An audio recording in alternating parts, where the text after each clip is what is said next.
إلى هذه أهولكم صالحة إلى حضرة نبي المصطفى رسول الله وإلى إخواني من الأنبياء المرسلين والأولياء والصالحين والملائكة المقربين خصوصا شيخنا الأكبر Junaid al-Baghdadi وخصوصا yang santri mulim Syekh Abdul Halim al-Bisra Mumbai Kabir Muwajjih Muwaduratum Walim Al-Fatihah.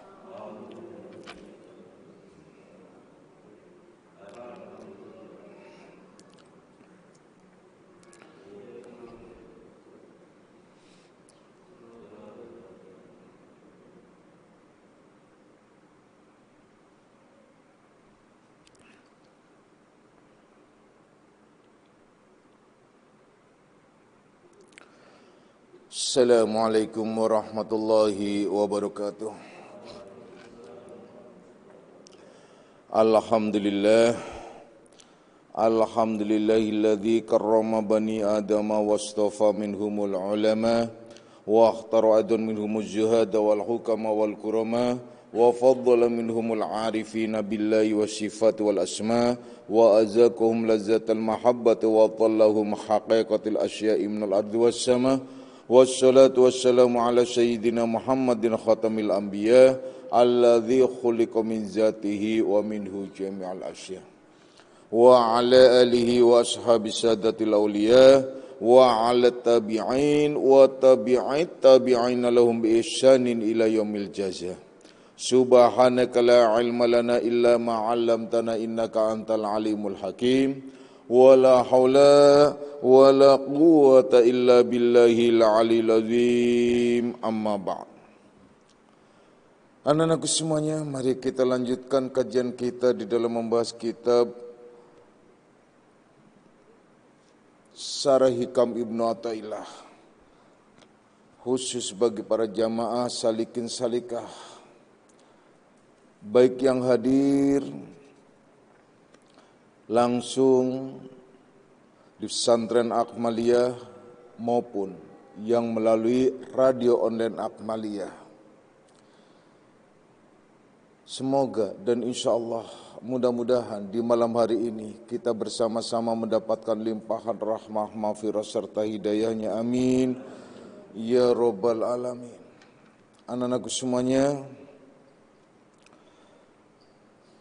pada kajian yang lalu telah dibahas tentang an-nuru lahu kasf, bahwasanya nur, cahaya itu ialah disebut kasyaf, terbuka atau tidak terhalang lagi. Wal basiratu lahul hukm, dan basirah itu ialah sebagai hukum. Wal qalbu lahul iqbal wal idbar, sedangkan hati itu ialah yang mengamalkan atau menolaknya. Ini sudah dibahas tentunya dalam beberapa kajian, bahwasanya hakikat daripada nur ialah ilmu. Disebut basyirah ialah sudah dibahas, bahkan terkait dengan basyiratul qalbi, yaitu su'aul basyirah, ainul basyirah, hakul basyirah. Sedangkan yang dikehendaki hati di sini ialah terkait erat dengan nafsaniyah, nafsu, di mana hati yang dikehendaki ialah bukan hati fuad, tapi melainkan qalb yang dikehendaki dengan nafsaniyah, di mana ia bisa menolak maupun mengamalkan maupun menolak dari apa yang telah difahami dan diketahuinya. Kita akan berlanjut pada kajian berikutnya ialah la tufrih qatta'atu li'annaha barozat minka. Jadi jangan merasa gembira, jangan merasa senang dulu atas segala bentuk amal ibadahmu. Yang disebut maksudnya taat ini ialah bentuk segala amal ibadahmu, pengabdianmu, ketaatanmu terhadap Allah Subhanahu wa taala. Karena dengan taat dan berbagai macam amalan, karena kamu merasa bahwa itu telah melaksanakan apa apa yang diperintahkan oleh Allah dan Rasul-Nya. Dengan kata lain, jangan gembira dulu, jangan GR dulu. Setelah kamu melaksanakan segala perintah-perintah Allah dan yang telah dicontohkan oleh Rasul-Nya. Kemudian di sini dilanjutkan wafrah biha li'annaha barazat minallahi ilaik. Seharusnya kalian bergembiralah. Bergembiralah segala perbuatan atau atas perbuatan pengabdianmu dalam bentuk taatmu, baik ibadah ritual maupun sosial. Kenapa kegembiraan di sini? Bukan karena banyaknya amal kalian, bukan karena banyaknya ibadah kalian, bukan karena banyaknya torekoh kalian, bukan karena banyaknya zikir kalian, bukan karena semua amal ibadah itu, melainkan wafrobia li anna barazat minallahi ilaik, melainkan kamu gembira itu karena Allah Subhanahu wa taala telah menganugerahkan kepadamu taufik dan hidayahnya sehingga bisa melaksanakan berbagai macam ibadah yang telah diperintahkan oleh Allah dan Rasul-Nya. Itu maksudnya, ya. Kemudian mu'alif langsung mengunci ini dengan firman Allah Subhanahu wa taala, qul bifadlillahi wa birahmatihi wa bidzalika falyafrahu huwa khairum mimma yajma'un. Katakanlah, jadi karena merasa mendapat kurnia dan rahmat Allah Subhanahu wa taala, mereka itu bergembira, mereka itu bersukaria, itulah yang lebih baik daripada yang dapat mereka kumpulkan. Jadi kegembiraan atas anugerah Allah, kegembiraan atas karunia Allah itu lebih utama, lebih baik ketimbang gembira atas banyaknya amal ibadah kalian. Tapi jangan sampai salah pemahaman dalam hal ini. Jangan sampai salah pemahaman, apa sih maksudnya? Banyak terkadang orang mengeksploitir ilmu itu untuk kepentingan nafsunya dan pembenaran, yaitu ambisi nafsunya. Yang dikehendaki mu'alif di sini bukan sebatas amal-amal atau hal-hal yang lahiriah itu, tapi perhatikan baik-baik. Perhatikan baik-baik. Sesuatu yang disukai dan yang disukai, ya, dari segala perbuatan itu ada, yaitu kalau kita bagi dua, yang di sini adalah terbagi dua, yaitu begini. Sesuatu yang disukai atas dasar melihat anugerah Allah. Jadi dia suka, dia senang, dia gembira atas anugerah Allah. Inilah kegembiraan yang diridhoi oleh Allah. Kegembiraan yang terpuji, sukaria yang terpuji. Jadi yang dilihat anugerah Allah, karunia Allah. Kegembiraan yang tidak terpuji ialah orang yang merasa telah mengamalkan, telah melakukan, telah memperbuat segala apa saja yang diperintahkan Allah, baik itu dalam wujud bentuk sosial atau dalam bentuk ritual. Semua kegembiraan itu akan mewariskan keangkuhan dan kesombongan dalam dirinya. Dan itu kegembiraan yang tercela atau yang tidak terpuji. Kenapa demikian? Contohnya sederhana. Semua yang kita lakukan dalam ibadah itu tidak serta-merta kita yang bisa melakukan. Itu harus kalian renungkan baik-baik. Semua yang kita lakukan ini ialah atas dasar anugerah Allah. Makanya sering orang mengucapkan, tapi ucapan ini terkadang hanya sebatas sebagai lipstik, sebagai hiasan mulutnya. Atau mungkin boleh disebut juga dengan bahasa yang sekarang refleks saja. Kan banyak orang yang mengucapkan kata-kata refleks, walau kata-kata itu sebagai sebutan nama-nama Allah atau sebagai kalimat tasbih atau istighfar atau kalimat-kalimat yang lainnya. Tapi pada dasarnya itu refleks. Contoh, orang mengucapkan alhamdulillah tatkala dia mendapatkan apa saja. Itu lebih banyak refleksnya loh. Kemudian orang yang mendengarkan juga lebih banyak refleksnya. Orang kesandung sampai mengucapkannya apa? Subhanallah atau Allahu Akbar. Bahkan ada yang mengucapkan Astaghfirullahaladzim. Dan lain. Itu lebih banyak refleksnya. Jadi refleksnya. Tapi refleks semacam itu lebih baik. Kalau kesandung, sumpahnya kesandung Astaghfirullahaladzim. Lebih baik. Lah kalau kesandungnya di kamar mandi gimana Pak? Wah itu repot lagi kan. Apalagi orang-orang yang dogmatis atau letterlek dalam memahami hukum. Di kamar mandi dia kesandung langsung subhanallah, alhamdulillah atau Allahu Akbar atau astagfirullahaladzim. Ditanyakan ke ustadznya atau wah itu dosa, itu nggak boleh di kamar mandi itu mengucapkan semacam itu. Lalu terus ngucapinnya apa pada saat kesandung atau terjadi apa-apa di kamar mandi gitu. Pesat jubret bujubune gitu. Ya enggak. Nah, terus apa yang diucapkan coba deh.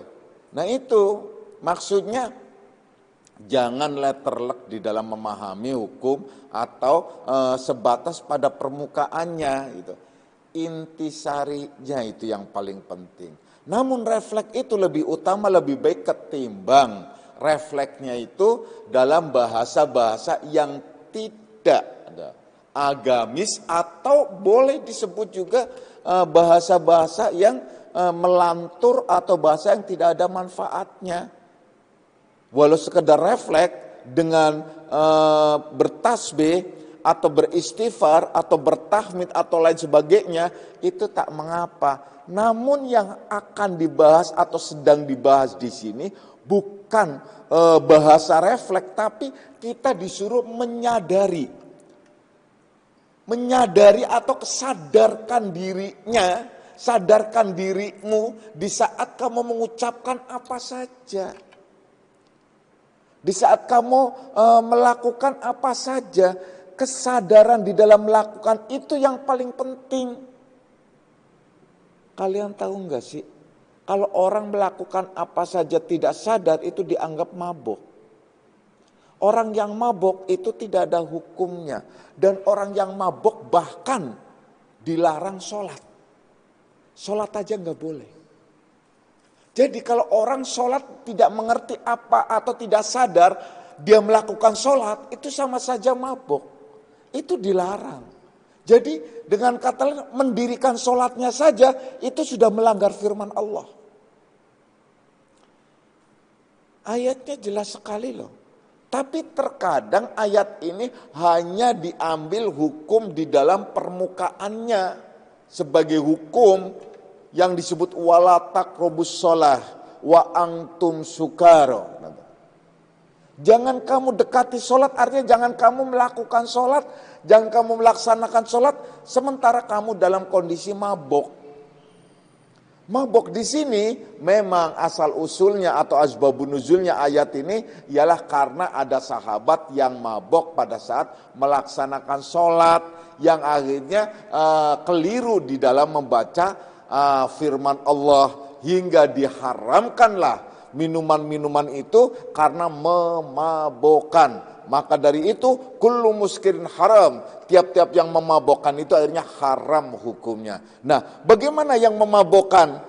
Apakah benda-benda ada memabokkan secara psikologis, ada memabokkan secara akliyah, ada memabokkan secara berbagai secara fisik, itu macam-macam.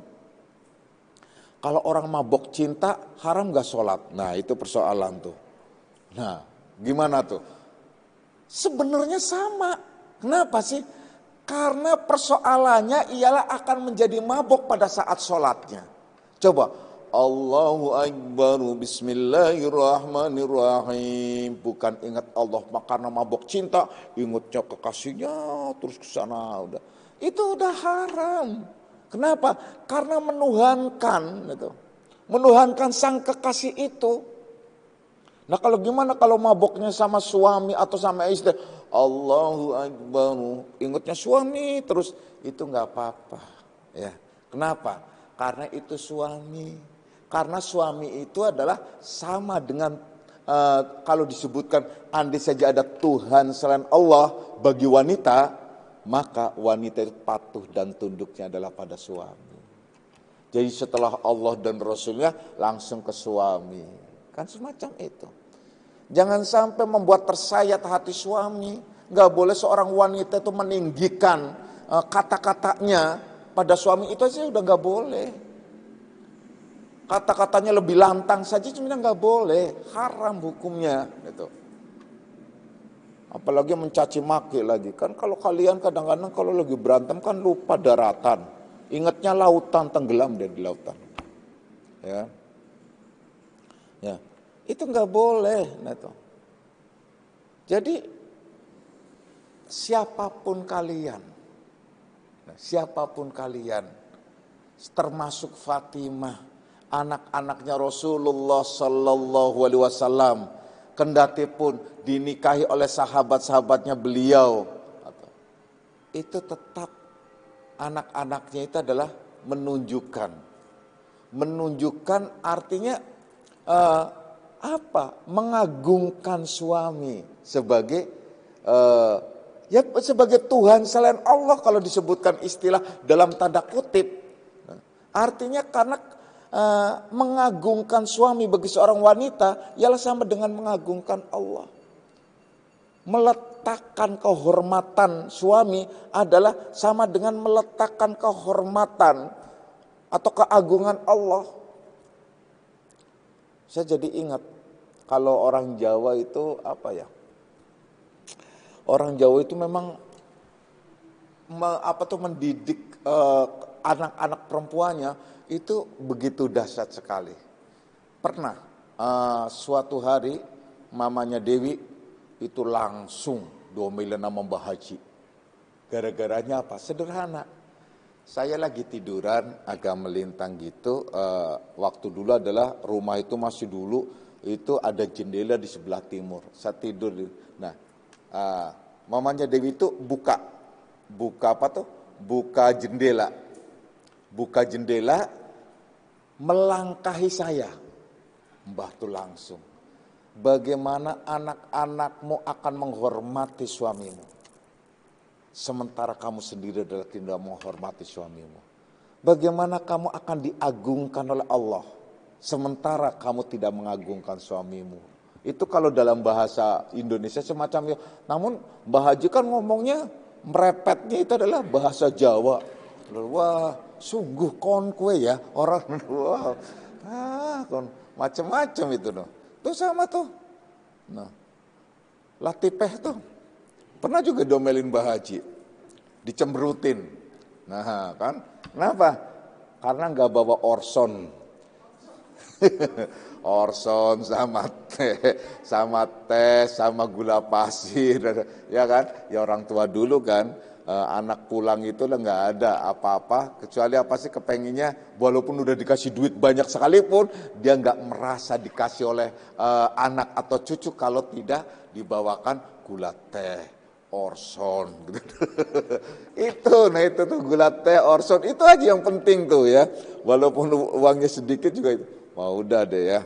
Dah, kita lanjut ke masalah ini. Jadi ini contoh gitu. Jadi contoh kalau seorang wanita itu bisa menghormati suaminya, itu sama saja dia mengagungkan Allah. Nah, kemudian anak-anaknya akan menjadi anak-anak yang soleh dan soleha tentunya. Karena apa? Karena dia akan mengikuti bagaimana dia mengagungkan. Sebenci apapun seorang wanita terhadap suaminya, itu jangan sampai melibatkan anak, menyeret anak. Pada saat orang tua itu menyeret anak, itu sama saja orang tua itu ialah menjerumuskan anak ke dalam neraka. Nah, karena apa? Contoh nih, kalau kalian seorang wanita lagi sebel sama suami, akhirnya, kan ada tuh orang yang sampai viral tuh di medsos, dia sebel sama suaminya, anaknya digebukin, anaknya dicubitin, anaknya dipukulin. Itu apa hubungannya coba? Ya kan? Bahkan ada anak balita itu meninggal dunia gara-gara orang tuanya itu adalah berseteru. Gitu. Ya Allah, karena apa? Ini kebodohan, makanya hati-hati kebodohan. Itu kebodohan. Pada dasarnya tidak harus semacam itu. Sebenci apapun kamu seorang wanita terhadap suami, maka tetap katakan dan di hadapan anak-anak kalian bahwa bapaknya itu adalah hero.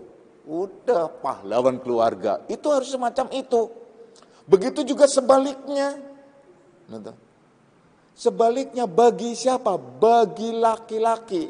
Kalau dia sebel sama istrinya, sama ibunya anak-anak, maka jangan katakan apapun tentang ibunya anak-anak itu terhadap anaknya. Jadikanlah bahwa ibunya apapun yang terjadi, bahwa ibunya itu adalah, kalau di Indonesia dikenal dengan Sri Kandi, kalau enggak Sri Werdari, kalau enggak Sri Sumiati, kalau enggak Sripit. Yaitu sebagai wanita yang istimewa, wanita yang segala-galanya. Itu harus, itu harus semacam itu. Nah, kemudian ada pertanyaan. Ada pertanyaan bagi orang-orang yang mungkin karena bukan agama, dia tidak terbentuk oleh agama. Waktu itu saya baca di medsos, saya baca di medsos. Dia mengatakan, saya waktu itu sekitar SMP. Bapak saya tiba-tiba pergi, bahkan membawa uang tabungan semua anak-anaknya yang buat kuliah dan sebagainya. Sekarang saya sudah sukses. Tiba-tiba bapak saya adalah datang merengek dan meminta sesuatu. Saya diamkan, kemana aja lu kemarin-kemarin ini. Ya itulah resiko lu gitu loh. Ini akibat apa? Akibat informasi informasi yang tidak bagus terhadap, ya mereka juga mengalasan, iya sih kenapa harus alasan dengan keegoannya orang tua bahwa tanpa orang tua kamu tidak akan, memang benar. Dan anak juga mengatakan, saya tidak minta dilahirkan, kenapa harus dilahirkan? Macam-macam. Itu kritisnya ya. Anak-anak sekarang yang tidak diwarnai oleh agama, dia sampai nge-share di medsos, sampai melakukan semacam itu. Jadi seolah-olah menghukum orang tua. Na'udzubillahi min dzalik. Terlepas orang tua kayak apapun, tetap hukum dalam. Al-Quran menyatakan wala ufin, wala tanharhuma, wa kullahuma qaulan karima. Jangan kamu bentak orang tuamu, jangan kamu berkata kasar kepada kedua orang tuamu. Katakanlah kepada kedua orang tuamu adalah perkataan yang baik-baik, yang mulia-mulia. Nah, doakanlah itu. Walaupun orang tuanya seperti orang tua Nabi Ibrahim. Kurang bagaimana orang tuanya itu? Produsen berhala. Produsen berhala loh. Itu orang tua Nabi Ibrahim loh, produsen berhala. Tapi tetap Nabi Ibrahim menghormatinya. Walaupun suaminya seorang yang kejahatannya itu belum ada yang memecahkan rekornya sampai sekarang. Siapa itu? Ramses II, yaitu Fir'aun. Nah, itu Siti Asia tetap dia tetap dia berpegang kepada Tuhannya Musa dengan mengucapkan Bismillahirrahmanirrahim, La ilaha illallah, Musa Rasulullah. Dia tetap berpegang itu. Tapi dia tetap juga melayani suaminya. Walaupun akhirnya dalam tarikh disebutkan matinya itu adalah Asia itu adalah karena diseret kuda, ya, yang diperintahkan oleh Fir'aun. Karena tidak mau menyebutkan Fir'aun itu sebagai Tuhan. Terlepas dari itu, tapi dia tetap sebagai wanita yang dikhabarkan, wanita-wanita yang pilihan yang di dalam Al-Quran yang istimewa, termasuk dia, Masito, dan banyak lagi, Maryam dan lain sebagainya. Itu wanita-wanita yang digambarkan sebagai wanita yang istimewa. Anak-anakku semuanya, yang sedang kami jelaskan di sini ialah anugerah hidayah. Nah, kalau wanita itu tidak mendapatkan anugerah hidayah, susah. Susah dia untuk bersosialisasi sebagai wanita yang solehah. Begitu juga laki-laki. Kalau tidak mendapatkan anugerah hidayah, jadi jangan angkuh karena bisa menolong orang. Jangan bangga dan merasa bisa melakukan berbagai macam kebaikan untuk orang banyak.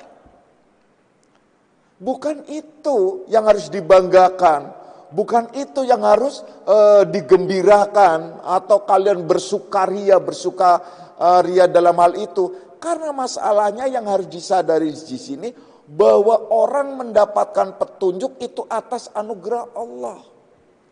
Famayyahdi, barang siapa yang diberi petunjuk oleh Allah, dialah orang yang mendapatkan petunjuk. Kalau dalam hadis jelas sekali, barang siapa yang telah diberi petunjuk oleh Allah, fala mudillalah, tidak ada satupun yang bisa menyesatkannya. Wa yudlil fala hadiyalah. Barang siapa yang sudah tersesat, tidak ada satupun yang bisa memberikan petunjuk.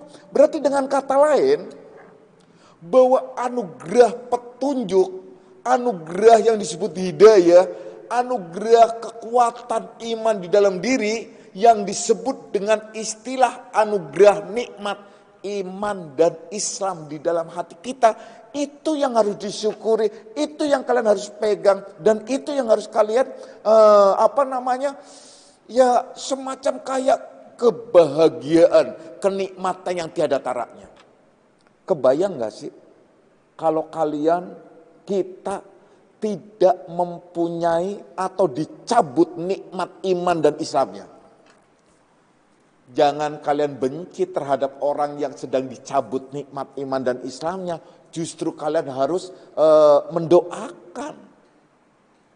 Kalau ada saudara kalian tersesat-sesat, sebel dengan kajian, sebut saja kalian saudara kalian yang selama ini ngaji di Akmaliyah, tiba-tiba dia adalah pergi kemudian bahkan memusuhi Akmaliyah dengan menyesatkan karena kajiannya ini dan itu. Justru kalian harus mendoakan. Karena itu telah dicabut nikmat imannya. Telah dicabut nikmat ilmunya. Telah dicabut nikmat Islamnya. Subhanallah. Astaghfirullahaladzim. Itu harus bahkan semacam itu. Karena kasihan.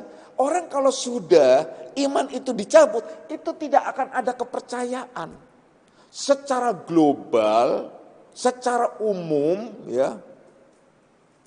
Kalau orang sudah dicabut imannya, atau tidak ada iman di dalamnya, kalau nggak dicabut, tidak ada iman di dalamnya, itu tidak ada artinya yang namanya Al-Quran. Secara umum, apalagi Al-Quran termasuk sosok idola umat Islam yang percaya, idolanya umat yang beriman, ya tentu saja yang percaya karena diberikan kepercayaan, dia mengidolakan yang namanya Muhammad bin Abdillah, yang kita percayai, kita yakini bahwa beliau ada Muhammad Rasulullah Sallallahu Alaihi Wasallam. Bagi mereka yang di luar, yang tidak punya iman, bahkan melecehkan, bahkan belum lama ini viral pelecehan eh, penghinaan ya, padahal dia seorang guru ya, penghinaan dengan memajang dan menghinakan dengan gambar-gambar. Kenapa? Dengan gambar-gambar kartun-kartun yang tidak yang ya tidak layak. Karena apa? Di dalam Islam beliau itulah tidak boleh dikartunkan. Orang diwujudkan mukanya aja tidak. Itu dalam Islam. Kenapa? Karena akan ada sugesti dan bukan sebatas sugesti juga akan ada menjadi kultus dalam wujud muka tersebut yang akhirnya tergambarlah mukanya semacam itu. Coba, kalau contohnya kalau kalian kebayang Isa Al-Masih kayak apa sih? Kalau kita menyebutnya Isa Al-Masih. Kalau bagi mereka menyebutkan Yesus contohnya. Nah, Yesus kayak apa sih? Kebayang wajahnya begitu. Jadi bukan wajah Indonesia, juga bukan wajah Timur Tengah, tapi lebih ke wajahnya itu adalah ya Timur Tengah, Arab, agak ke agak ke Palestina, agak ke Mesir, agak ke sana gitu mamanya, tapi agak mirip-mirip ke Yunani, agak mirip, ya kebayang. Jadi mirip-miripnya ke karakternya gitu loh. Pokoknya dia nggak pernah cukur, rambutnya gondrong terus kan loh. Ya macam, jadi kebayanglah akhirnya. Kebayang bahwa beliau itu seperti itu. Nah, di Islam tidak menghendaki bayangan semacam itu karena pada waktu dulu itu tidak ada penggambaran yang persis. Artinya hanya bisa jadi semacam lukisan-lukisan yang mirip-mirip tapi tidak persis. Makanya digambarkannya kalau di dalam di dalam Berjanji itu begitu digambarkan sosoknya beliau itu digambarkan sehingga kita bisa membayangkan sendiri sesuai dengan imajinasinya akhirnya. Itu kalau di Berjanji, coba perhatikan kalau kalian baca Berjanji itu. Ya. Nah, itu. Jadi contoh semacam itu, ya pantas saja bagi mereka sah, tapi bagi umat Islam hati-hati, nanti loh. Marah umat Islam. Terus bagi mereka lagi siapa lagi? Gobloknya lagi. Nah, udah seorang nomor 1 di sebuah negara mendiskreditkan lagi, kan nggak pantas lagi. Tapi bagi mereka ya pantas. Kenapa? Karena mereka nggak percaya gitu loh, nggak percaya gitu. Itu kan orang pintar yang goblok gitu kan. Nah itu kan orang pintar yang goblok coba. Nah kalau orang pintar yang pintar, nah yang luas tentu saja akan mengatakan, kalau aku jadi presiden, aku lindungi, aku janji aku akan lindungi Islam ini adalah sebagai bahagian dari Pak. Nah, karena umat Islam adalah juga umat yang mayoritas dan negara-negara yang berpenduduk Islam juga negara-negara yang berkontribusi untuk pencerahan dunia. Contohnya apa? Hampir negara-negara Islam, maksudnya bukan negara Islam, negara-negara yang berpenduduk Islam itu adalah mensuplai. Nah, penerangan, bahan penerangan untuk, dalam hal ini adalah minyak contohnya. Itu kan kontribusi banyak sekali. Nah kalau terjadi apa-apa kan nggak malapetaka. Nah ini anugerah. Nah kalau kemudian bagi mereka yang tidak beriman, ya memang tidak ada masalah. Tidak ada masalah karena apalagi kita nonton di di medsos, kadang sebel banget. Ka'bah dijadikan ini, coba, ya Allah, gambar-gambar tuh di medsos tuh gila, segera gila, yang gila. Karena apa? Ya tidak ada iman. Nah, kita yang diberikan nikmat iman, kita yang diberikan nikmat Islam, maka syukuri karena itu anugerah dari Allah dan yang perlu disyukuri. Dan kalau kalian gembira, bergembiralah karena adanya iman dan Islam. Bukan bergembira karena kalian bisa beramal yang banyak. Gak penting bergembira amal yang banyak. Kenapa? Karena akan mewariskan dirimu menjadi angkuh, sombong, dan lain sebagainya. Itu kalau orang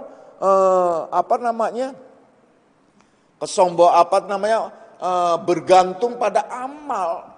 Sementara kalau orang-orang yang paham tauhid, itu memahaminya bahwa kita melakukan apapun la haula wala quwata illa billahil aliyil azim. Tidak ada daya dan upaya kecuali dengan daya dan upaya Allah. Nah, orang-orang yang bodoh-bodoh di sana bukanlah haula kekuatan, mereka nggak percaya macam-macam. Nah kemudian rame-rame memboikot akhirnya produknya. Ini boleh nggak? Ada yang tanya, Bapak gimana sikap kita? Ikut. Kenapa? Ikut apa? Lah yang kerja di produk itu keluar. Nah kalau keluar terus ya udah, yang nggak usah keluar maksudnya, nggak usah jualan aja gitu. Boikot gitu. Terus boikot apa lagi? Saya mau waktu itu mau belok ke ke pom bensin. Total punya Prancis ya. Balik lagi langsung ke Pertamina. Nah memang dari dulu nggak pernah artinya kesal atau artinya langka banget kalau ke dalam kondisi terpaksa. Karena saya selalu cinta pada produk Indonesia. Nah kan. Oh, orang Indonesia asli gitu loh. Ngapain? Nggak perlu memboikot, ngapain? Ya karena kalau kebiasaan kita cinta dengan produk kita, nah udah selesai. Masalahnya kan kadang-kadang orang Indonesia kan latah. Pengennya produk mana? Wah, produk luar negeri, buatan luar negeri, belinya di luar negeri. Pernah ada orang beli di Singapura, beli ada beli yang sepatu di Singapura, ada yang beli topi di di Arab. Senang banget oleh-oleh gitu loh. Dari Singapura pas dilihat Made in Cibaduyut. Nah, di Singapura tuh. Topi, sampai belinya di Arab, ternyata buatannya Citayam. Coba kan? Nah itu karena itu tadi ini tuh. Nah, produk-produk itu tadi ya kalau sudah terbiasa ya enak aja gitu. Jadi ya ikut orang Islam maksudnya toleransi. Kenapa harus produknya kan akhirnya udah. Maksudnya kita adalah menekan produknya, efeknya kan masyarakat akan protes terhadap presidennya. Ini gara-gara lu sih, jadi gue itu bangkrut, gue ini. Itu maksudnya itu jadi kalau istilahnya min zikri lafzi wa iradatul makna. Yang disebut lafadznya tapi yang dikehendaki maknanya. Kalau istilah dalam politik, ini politik karambol. Yang ditembak sana tapi yang kena ke sana. Itu maksudnya begitu. Jadi bukan berarti produknya, apa hubungannya? Ini kan produk, ini kan enggak boleh. Iya, tapi strategi. Apa hubungannya orang memboikot? Pada saat zaman Rasulullah Sallallahu Alaihi Wasallam pernah diboikot oleh kaum Quraisy sehingga makanan itu tidak sampai. Nah akhirnya terjadilah turun perintah untuk berpuasa. Itu sebagai contoh, itu pemboikotan itu emang dari dulu, dari zaman Rasulullah Sallallahu Alaihi Wasallam. Bahkan yang menjadi pertama korban pemboikotan itu adalah Nabi besar kita Muhammad Sallallahu Alaihi Wasallam dan perkampungan kaum muslimin. Itu contoh-contoh itu. Nah, terlepas dari itu semua, kembali lagi kepada kita. Mereka semua yang menghina Nabi kita, yang menghina Al-Quran, yang menghina Islam, itu karena mereka tidak punya iman. Iman itu anugerah. Islam itu anugerah. Maka bersyukurlah kita yang diberikan nikmat iman dan Islam. Makanya nikmat iman dan Islam yang ada di dalam hati kita, wah istimewa banget. Terlebih lagi nikmat iman dan Islam itu diwarnai dan diterangi oleh ilmu yang disebut an-nur, cahaya. An-nur itu al-ilmu nurun, ilmu itu nur, cahaya yang menerangi hati dan jiwa kita. Wah istimewa banget. Yang akhirnya bisa mengamalkan apa saja, tidak akan bangga dengan apa yang telah diperbuat, tidak akan angkuh dengan apa yang telah diraih. Karena apa? Tahu persis bahwasanya semua ini atas anugerah Allah. Bisa sukses dalam urusan dunianya atas anugerah Allah, bisa sukses dalam urusan ibadahnya itu atas anugerah Allah. Ya Allah, anak-anakku semuanya baik yang di sini maupun yang di sana, Bapak sedikit cerita saja deh. Bapak terus terang dari dulu nggak kebayang yang namanya akmaliyah dengan demikian, walaupun ya sedemikian akmaliyah layak untuk dihuni bagi kita semua, layak untuk dijadikan sebagai kampung ruhaniah kalian semua, layak dijadikan sebagai rumah ruhaniah kalian semua yang akan datang kemari. Tapi artinya Bapak dari dulu tidak merencanakan mengalir sesuai dengan kehendak Allah dan anugerah Allah. Oleh karenanya tidak ada sedikit pun terbesit bahwa aku bisa mendirikan ini. Ini karena anugerah Allah. Ini karena Allah memberi untuk kita. Memberi untuk kalian. Untuk dijadikan. Makanya silahkan kalau ada apa-apa. Pulang ke rumah. Paling tidak kalian melakukan disebut mandi ruhania. Seperti sekarang disebut mandi ruhania.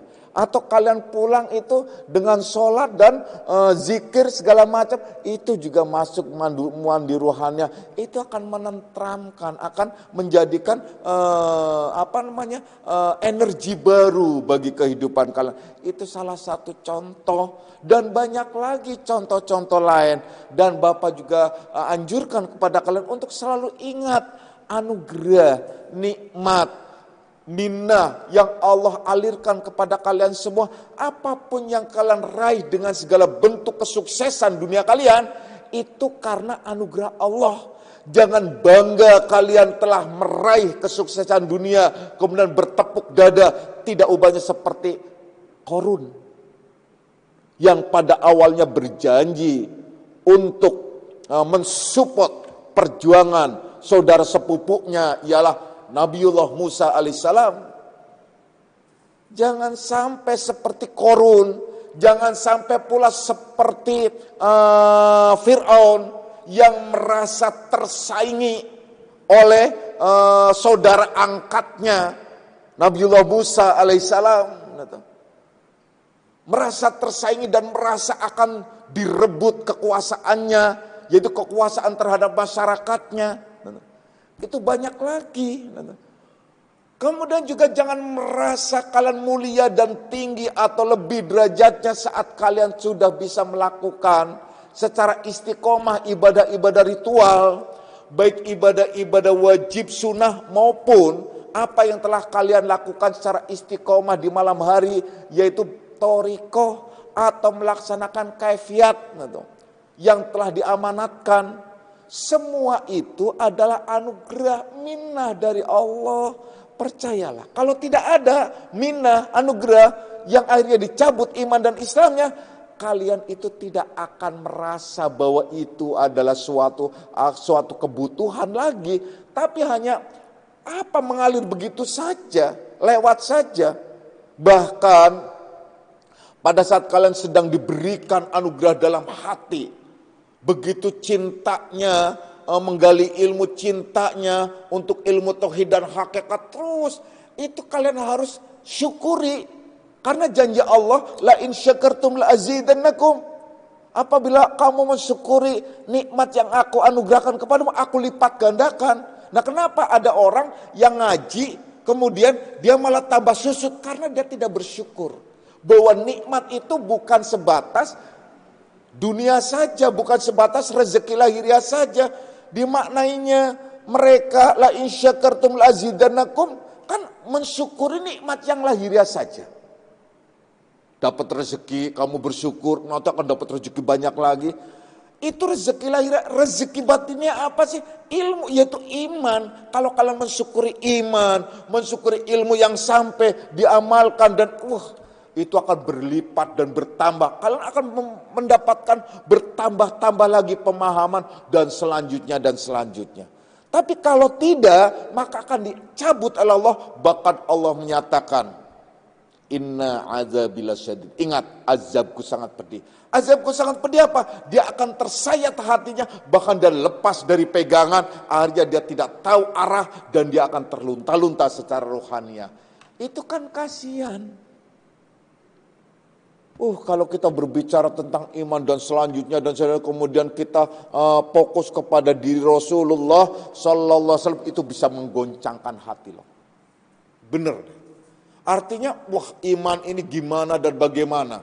Ini karena kita anugerah iman. Coba deh, bayangkan, kita bayangkan begini saja. Kita di Indonesia. Satu, Indonesia itu jauh dari Jazirah Arab, Mekah khususnya. Itu jauh. Kalau ditempuh perjalanan, kalau perjalanannya itu adalah jalan kaki, itu bisa 1 tahun. Lebih bisa.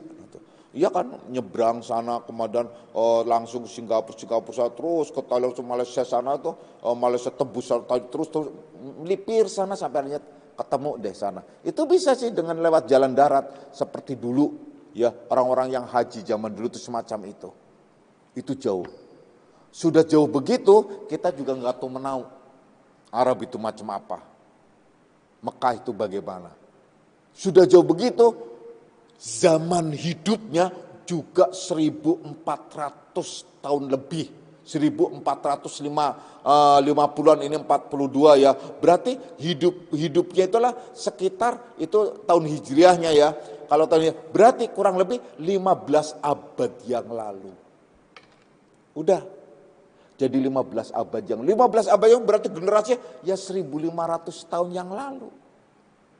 Yang berarti generasi jauh banget.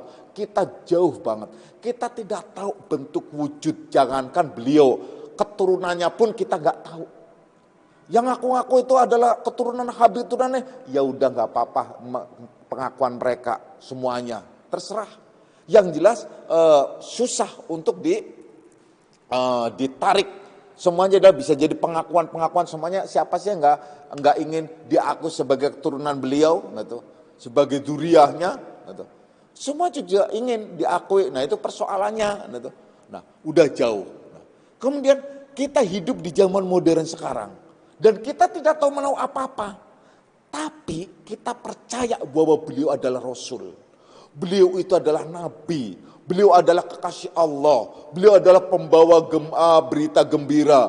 Beliau adalah sebagai revolusioner peradaban. Beliau terus percaya ini keistimewaan, dan inilah yang Rasulullah SAW menyatakan bahwa umatku di akhir zaman itu adalah lebih istimewa daripada umat di zamannya. Karena apa? Perangnya itulah melebihi dari perang pada zaman itu. Zaman itu perang secara fisik. Tapi kalau zaman sekarang perang secara nafsani dengan jiwa dan hati. Perang secara teknologi, perang secara ilmu, perang secara akal, perang berbagai macam, termasuk perang budaya dan lain sebagainya. Itu contoh. Tapi kita dapat iman, kita mempercayai Al-Quran itu adalah wahyu Allah. Kemudian ada hadis Rasulullah Sallallahu Alaihi Wasallam, kemudian ada ajaran. Itu satu anugerah. Kalau bukan anugerah, nggak mungkin. Kita akan lepas, ngapain percaya. Tuh banyak orang yang banyak orang yang nggak melakukan. Bagaimana mereka yang percaya terhadap Injil? Bagaimana mereka yang percaya dengan Taurat? Bagaimana mereka yang percaya dengan macam-macam, bahkan percaya terhadap dengan filsafat. Seperti yang tradisi-tradisi daerah daratan Cina, daerah ini, itu kan semua itu banyak yang memakai filsafat bukan tuntunan yang disebut agama samawi, tapi lebih ke filsafat akhirnya dia percaya pada dewa-dewa. Ada dewa angin, ada dewa bumi, ada macam-macam dewa, sampai setiap benda itu ada dewanya. Itu contoh, itu kepercayaan mereka. Nah kita diberikan anugerah oleh Allah, yaitu kepercayaan iman, di mana iman itu adalah benar dan baik. Udah benar dan baik, dan iman yang direstui, diridhoi oleh Allah Subhanahu wa Ta'ala, Tuhan semesta alam. Dan Allah pula yang meridhoi Islam sebagai agama, dan Islam anugerah dapat ada dalam diri juga iman dan Islam akhirnya. Sebagaimana juga firman yang menyatakan al-yauma akmaltu lakum dinakum wa atmamtu alaikum nikmati wa raditu lakumul islam madina. Jadi pada hari ini aku sempurnakan al-yauma akmaltu lakum dinakum, aku sempurnakan untuk kamu agamamu itu. Aku juga ridho Islam sebagai agamamu. Dan seterusnya. Itu akhir daripada firman Allah Subhanahu wa Ta'ala, atau turun terakhir wahyu gitu. Itu anugerah, kalau tidak, saya kira, ngapain sih? Bayang dong, kalau kita karena beriman, kita percaya, kita yakin bahwasanya beliau adalah dilahirkan dalam kondisi suci, kemudian beliau kehidupan beliau, kemudian beliau adalah sampai akhirnya di Gua Hiro beliau menerima wahyu dan sebagainya.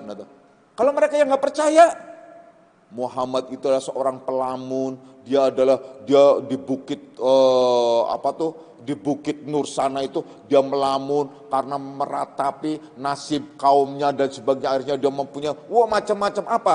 Itu yang diceritakan di The Satanic Verses, kalau nggak salah itu buku itu.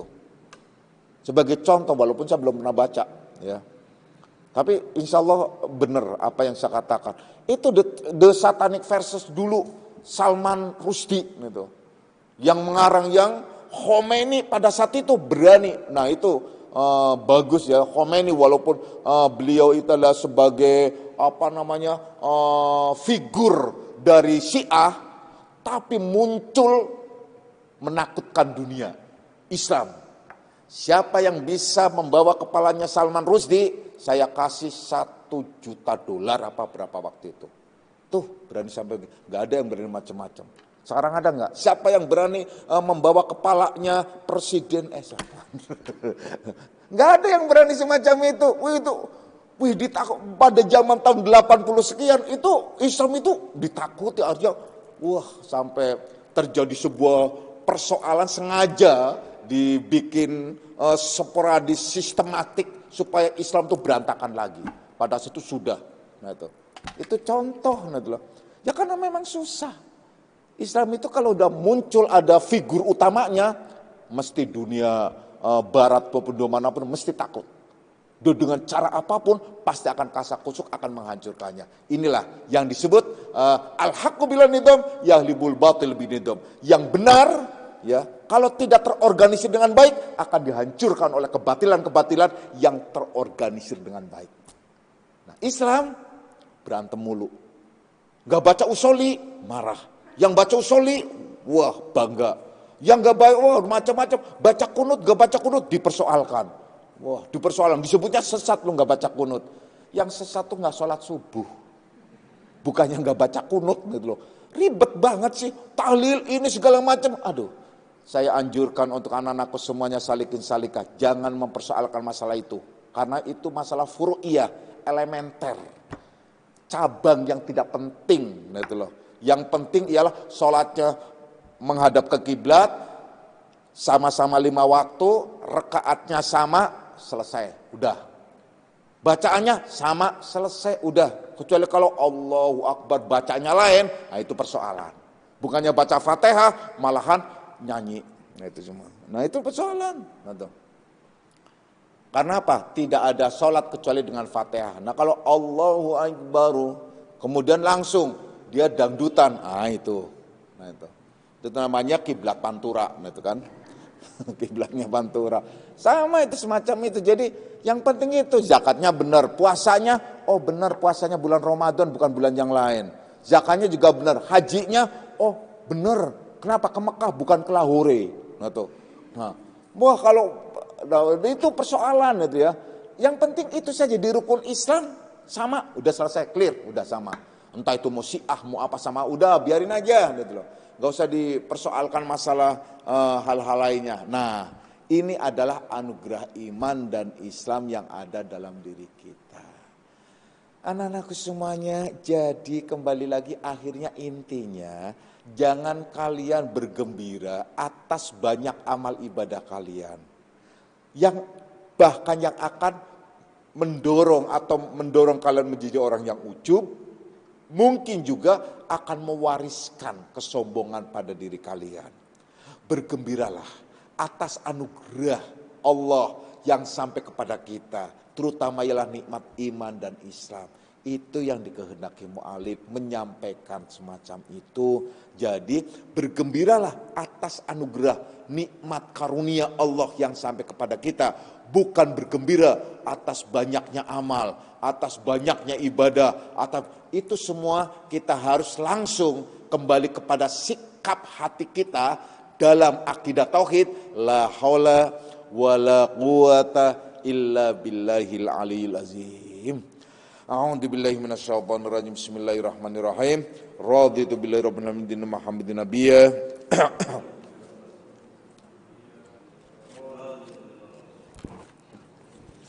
Asyhadu an la ilaha illallah wa asyhadu anna Muhammadar Rasulullah. Hadanallahu kum jami'an wal afu minkum. Assalamualaikum warahmatullahi wabarakatuh.